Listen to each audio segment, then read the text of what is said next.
Welcome guys to a brand new video. Today I'm reacting to his story. Okay? See you there. What's up guys? Welcome to a brand new video. Today we are watching his story. Let's do this. I woke up to 20 missed calls from my boss. I looked at 20? Oh god, you're a cook buddy. the clock and saw that I should have woken up 3 hours ago. 3 hours ago? One day you're gonna have to go on a work plane. And now I was risking being late for my flight. I opened How did I guess that? my boss's text. If you missed the flight to the work meeting in New York, then you're fired. Yeah, you're cooked. I'm sick of you being so flaky. This is your last chance. My flight was going to leave in 1 hour. I have a question, why does he look like that? It good animations, but why does he look like that? When I got to the airport, I was panicking because I needed to find my gate number immediately. I was running around looking for it when an older man stopped me. "Excuse me, can you help me? I can't Of course, always in these stories, something happens.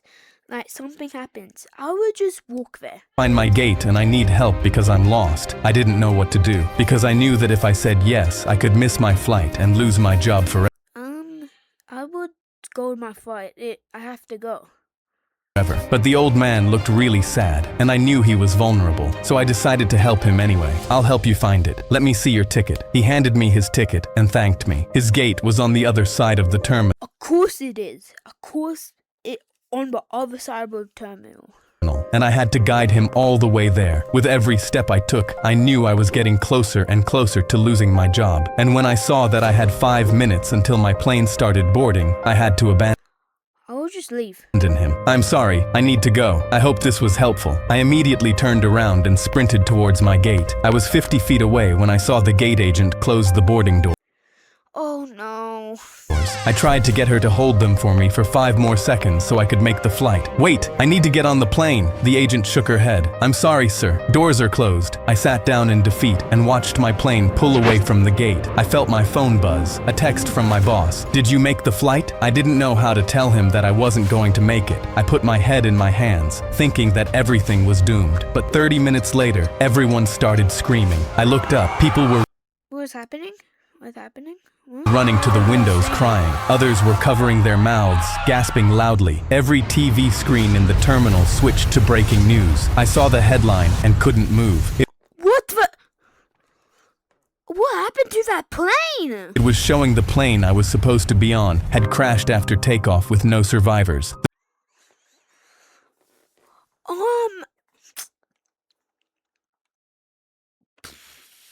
That was dramatic. The realization hit me. If I hadn't stopped to help the old man find his gate, I would have made the flight and I'd be dead. Then my boss called me. I answered. He yelled, "Did you make it on the flight?" My voice cracked. "No, thank God." He sighed in relief. "I don't even care about the meeting anymore. I'm just glad you're alive." While I was at the zoo, someone yelled, Right. "Oh my God, he's..." My hands keep on going. Like my hands keep on saying, bye-bye. gonna fall in. I turned around. "What? Who?" I realized my son Tommy wasn't next to me, and that's when I saw where she was Not Tommy. pointing. He was climbing over the top of an enclosure. "Tommy, what Of course he is. the hell are you doing?" He looked over at me. "Look, Dad, I'm gonna feed them." Someone shouted. "They're gonna pull you inside. Get down from there." And that's when I saw the banana. I looked over and saw the sign, Silverback Gorillas. I started Silverback. What is Silverback? pushing through the crowd, but everyone was just filming instead of helping. "Tommy, get down from there. Look, Dad, it's Donkey Kong." The huge gorillas were walking over to Donkey Kong. What the hell? him now, wanting the banana. I finally pushed my way up to the glass, but Tommy was too high on top of the wall. The gorillas beat their chests, screaming for the banana. "Tommy, put the Of course they are. Them big backs. banana down and get off the fence." But he wasn't listening. He thought they were friendly. He started waving the banana around. The gorilla started jumping for it. My heart was racing. I had to do something. I started banging on the glass, trying to scare them away. "Hey, back off! Get away from him!" But banging on the Why ain't no one helping? Call the police or something. glass only made things worse. The gorillas got more agitated. "Tommy, get the hell down right now! I'm gonna give them a snack, Dad." "Tommy, no!" He leaned forward, stretching his arm out as far as it could go, and the gorilla reached up. It didn't just grab the banana, it grabbed Tommy's entire arm. Oh. Oh, dumb ways to die. Dumb ways to die. Tommy fell completely into the gorilla den. Ah, Tommy, oh my god! Everyone watched and recorded as both gorillas went absolutely insane. The Someone help him! zookeepers finally ran in, but just as I thought they were gonna save my boy's life, one of the zookeepers yelled, "Hey, stop, drop the banana!" They completely ignored my son, and just as the gorilla held the banana above his mouth, they screamed, "Stop!" Tommy started crawling toward the zookeepers, reaching out for help, but they literally stepped around him, like he wasn't even there. "What are you doing? Save my son!" The gorilla almost took a bite, but the zookeepers fired tranquilizers. It immediately fell over and hit the ground, and Tommy ran outside crying. I turned to the head zookeeper. "What the hell was that? Why didn't you save my son?" The zookeeper had the audacity to look annoyed. "Sir, a regular banana can contaminate these." A human life against gorillas. What? They look ugly anyways. I am a gorilla. I just didn't. Okay, move on. Gorillas. Do you know how expensive they are? I couldn't hold back. I swung at the zookeeper's face. Blood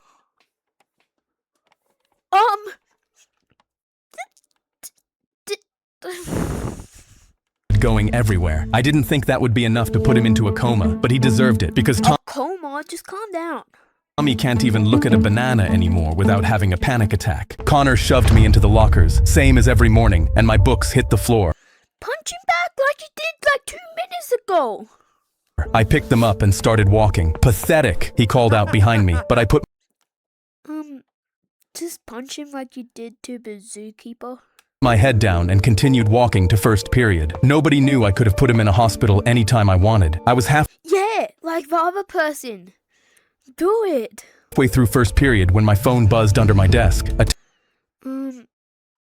Well, I guess look under your table. Nah, it wouldn't. Text from my best friend. "That voice message you sent me last night I learned that from Lewis A. leaked. They're playing it in the cafeteria. Run." By the time I Oh, got there, half the school was already inside, circled up, phones out. Then I heard my own voice coming through the speakers, the message I'd sent at 2 in the morning. "I'm tired, bro. I'm so tired of pretending this doesn't hurt." The crowd erupted. Someone spotted me at the door and yelled, "There's the punching bag." Connor walked to the front with his arms crossed. "Don't touch that speaker. I want everyone to hear this." My voice kept going. Connor what is happening?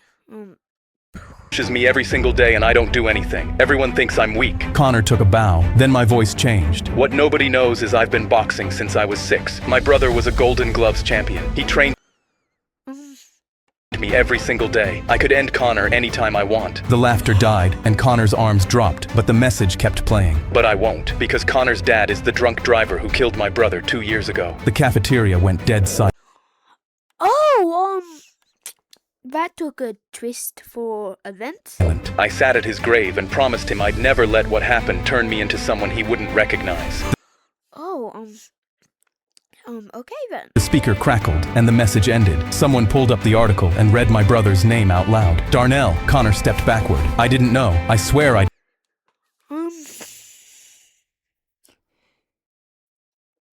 I am lost the word. Didn't know, but the crowd was already closing in. They circled him the same way they'd circled up to laugh at me. Someone started chanting, "Fight, fight, fight." The whole cafeteria picked it up, and every phone came up as the crowd split, and I walked straight toward him. Connor's hands came up. He thought this was it. I stopped in front of him, held out my hand, and the chanting died. He stared at it, and then so did everyone else. He took it, and I pulled him in and held tight. "You're not your father." I felt him break, his whole body shaking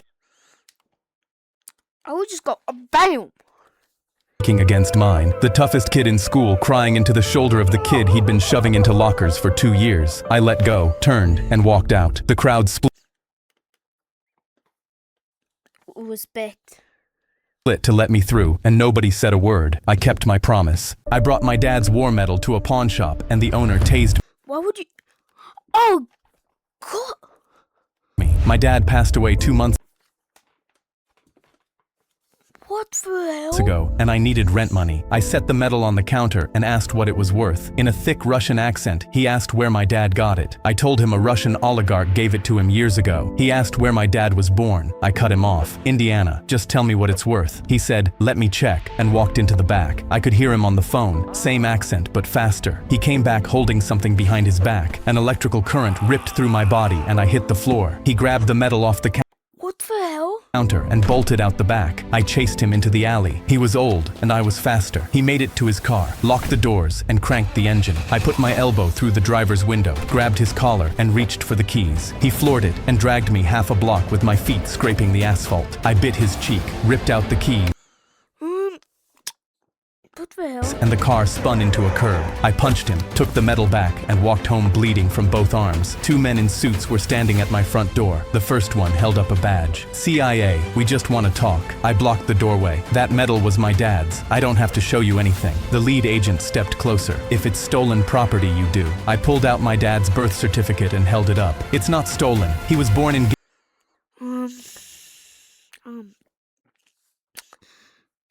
I have nothing to say. Gary, Indiana. A Russian oligarch gave it to him. The agent took one look, tore it in half, and held up the pieces. This is the exact paper they used to forge documents during the Cold War. I looked at the two halves of my dad's name sitting in a stranger's hands and nodded.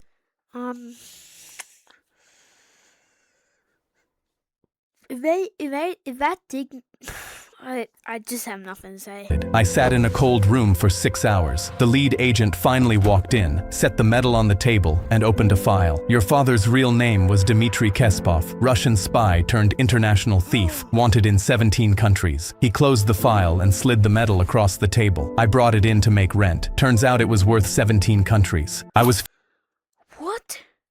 fishing across the river when I noticed a little boy at the edge of the water with his iPad and nobody watching him.